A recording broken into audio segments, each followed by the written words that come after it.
Olá, povo de Deus, sexta-feira, 12 de agosto de 2022, 19ª semana do Tempo Comum. A nossa reflexão de hoje é a partir de Ezequiel 16, de 1 a 15, 60 e 63 e Mateus 19, 3 a 12. A palavra do Senhor foi me dirigida nestes termos: Filho do homem, mostra a Jerusalém suas abominações, dirás: assim fala o Senhor Deus a Jerusalém: por tua origem e nascimento és do país de Canaã. Teu pai era um amorreu e tua mãe uma hitita. E como foi o seu nascimento?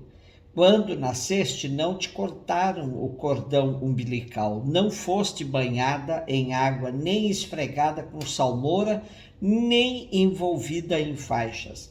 Ninguém teve dó de ti, nem te prestou algum desses serviços por compaixão. Ao contrário, no dia em que nasceste, eles te deixaram exposta em campo aberto, porque desprezavam a tua vida. Então eu passei junto de ti e vi que te debatias no próprio sangue. E enquanto estavas em teu sangue, eu te disse: vive. Eu te fiz crescer exuberante como planta silvestre. Tu cresceste e te desenvolveste e chegaste à puberdade. Teus seios se firmaram e os pelos cresceram, mas estavas inteiramente nua. Passando junto de ti, percebi que tinhas chegado à idade do amor. Estendi meu manto sobre ti para cobrir tua nudez. Fiz um juramento estabelecendo uma aliança contigo, oráculo do Senhor. E tu foste minha. Banhei-te na água, limpei-te do sangue e ungi-te com perfume. Eu te revesti de roupas bordadas, calcei-te com sandálias de fino couro, cingi-te de linho e te cobri de seda. Eu te enfeitei de joias, coloquei braceletes em teus braços e um colar no pescoço. Eu te pus um anel no nariz, brincos nas orelhas e uma coroa magnífica na cabeça. Estavas enfeitada de ouro e prata, tuas vestimentas eram de linho finíssimo, de seda e de bordados. E tu te nutria com flor de farinha, mel e óleo. Ficaste cada vez mais bela e chegaste à realeza. Tua fama se espalhou entre as nações por causa de tua beleza perfeita, devido ao esplendor com que te cobri, oráculo do Senhor. Mas puseste tua confiança na beleza e te prostituíste graças à tua fama, e sem pudor te oferecias a qualquer passante. Eu, porém, me lembrarei de minha aliança contigo, quando ainda eras jovem, e vou estabelecer contigo uma aliança eterna. É para que te recordes e te envergonhes e na tua confusão não abras mais a boca, quando eu te houver perdoado tudo o que fizeste. Oráculo do Senhor Deus. O profeta uma vez mais se serve de metáforas e analogias para compor uma linda parábola onde o amor de Deus por Jerusalém é análogo ao amor de um homem apaixonado. Porém, sua paixão, Jerusalém, simbolizada numa mulher que o homem apaixonado adotou desde menina, a viu crescer, passar pela puberdade e se tornar uma mulher bela, não lhe foi fiel.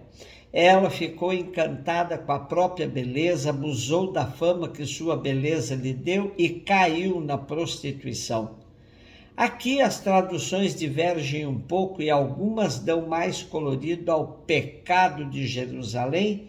Por exemplo, tu te oferecias desavergonhadamente a qualquer um que passasse e lhe pertencias. Ou, amparada em tua fama, fornicaste e te prostituíste com o primeiro que passava. São formas duras para denunciar a prostituição sagrada ou a idolatria reinante em Jerusalém. Deus, pelo contrário, promete lembrar-se da aliança que fez com ela no tempo da sua juventude e vai estabelecer com ela uma aliança eterna, a fim de que ela se lembre dele e sinta vergonha, e não abra mais a boca no meio da sua confusão, quando Deus a perdoar de tudo o que fez. Trata-se da renovação da antiga aliança. Jerusalém, tal como a esposa infiel por si mesma, não mereceria perdão. Mas a iniciativa da renovação do compromisso é totalmente da parte de Deus. Porém, ela voltará à renovação da aliança de maneira diferente, envergonhada ao ver a própria culpa, humilde por receber um perdão imerecido. O terrível pecado exalta assim a incrível misericórdia. Já não poderá alegar mérito, nem confiar na própria beleza.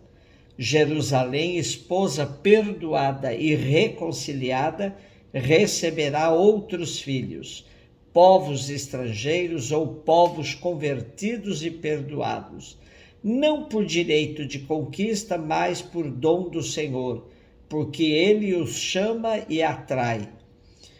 Nosso relacionamento com Deus muitas vezes é marcado por enormes infidelidades. Somente a misericórdia de Deus nos salva. Mateus 19, de 3 a 12. Alguns fariseus se aproximaram de Jesus e perguntaram para o tentar: é permitido ao homem desposar sua esposa por qualquer motivo? Jesus respondeu: nunca lestes que o Criador desde o início os fez homem e mulher? E disse: por isso o homem deixará pai e mãe e se unirá à sua mulher, e os dois serão uma só carne? Portanto, o que Deus uniu, ninguém separe. O homem não separe. Os fariseus perguntaram: então como é que Moisés mandou dar certidão de divórcio e despedir a mulher? Jesus respondeu: Moisés permitiu despedir a mulher por causa da dureza do vosso coração. Mas não foi assim desde o início. Por isso eu vos digo: quem despedir a sua mulher, a não ser em caso de união ilegítima, e se casar com outra, comete adultério. Os discípulos disseram a Jesus: se a situação do homem com a mulher é assim, não vale a pena casar-se. Jesus respondeu: nem todos são capazes de entender isso, a não ser aqueles a quem é concedido. Com efeito, existem homens incapazes para o casamento, porque nasceram assim.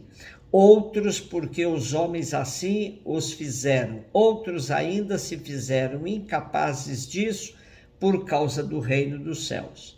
Quem puder entender, entenda. O nosso texto de hoje começa uma nova secção da narrativa do Evangelho de Mateus e tem logo no início uma provocação que fizeram a Jesus. Aproximaram-se de Jesus alguns fariseus para o porem à prova e disseram-lhe: é permitido um homem divorciar-se de sua mulher por qualquer motivo? Fazendo eco ao texto de Ezequiel, o Evangelho discute a questão da fidelidade ou não à aliança assumida entre um homem e uma mulher. Vejam que na pergunta dos fariseus há um veneno impregnado: divorciar-se por qualquer motivo. Para entendermos um pouco mais a raiz da questão, é bom vermos o divórcio no contexto da época. No tempo de Jesus, a questão era polarizada por duas escolas. A representada pelo rabino Hillel, permissiva, era do parecer que um homem que encontrasse uma mulher mais atraente do que a sua esposa e tivesse problemas por causa disso, podia repudiar esta para voltar a casar com aquela.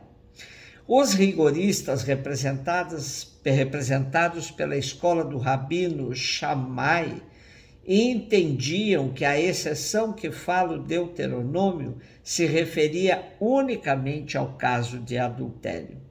A questão posta a Jesus pelos fariseus não é mais do que uma cilada. Querem obrigá-lo a tomar posição por uma corrente. A resposta de Jesus tem duas partes. Na primeira, Jesus se escora em dois textos das Escrituras. Gênesis 1, 27 e 2, 24. Deus quer que marido e mulher permaneçam unidos como uma só carne, não separe o homem o que Deus uniu. A segunda parte é decorrente de uma segunda questão que os fariseus lhe impõem. Como então Moisés mandou dar atestado de divórcio e despedir a mulher? Aí Jesus responde: Moisés permitiu despedir a mulher por causa da dureza do vosso coração, mas não foi assim desde o princípio. Bem, aqui Jesus não se opõe a Moisés, que era o que queriam os fariseus, mas desvia a culpa do mandato de Moisés aos legalistas, como os fariseus que já tinham endurecido o coração de tal forma que continuavam não entendendo o que verdadeiramente Deus queria. E Jesus termina dizendo que quem deixa a sua mulher e se casa com outra comete adultério, a não ser que a união tenha sido ilícita. Esta pode ser interpretada como matrimônio ilegítimo, inválido, concubinato ou consanguinidade em grau proibido. Na segunda parte do texto, os discípulos a sós com Jesus manifestam perplexidade e dificuldade em assumir tão graves responsabilidades do matrimônio. Mas Jesus afirma que só a opção pelo reino dos céus torna louvável a renúncia ao matrimônio. Nem todos compreenderão as palavras de Jesus. Hão de compreendê-las aqueles a quem isso é concedido. E Jesus termina dizendo a seus discípulos 3 tipos de eunucos: os de nascença, os que foram castrados e aqueles que renunciaram ao matrimônio por opção pelo reino. Enfim, Jesus dignifica a união entre o homem e a mulher, pois vê nela o projeto de Deus desde o início da criação, e dignifica também aqueles que optam pela vida de solteiro, desde que seja por uma opção pelo reino dos céus. Um beijo no seu coração.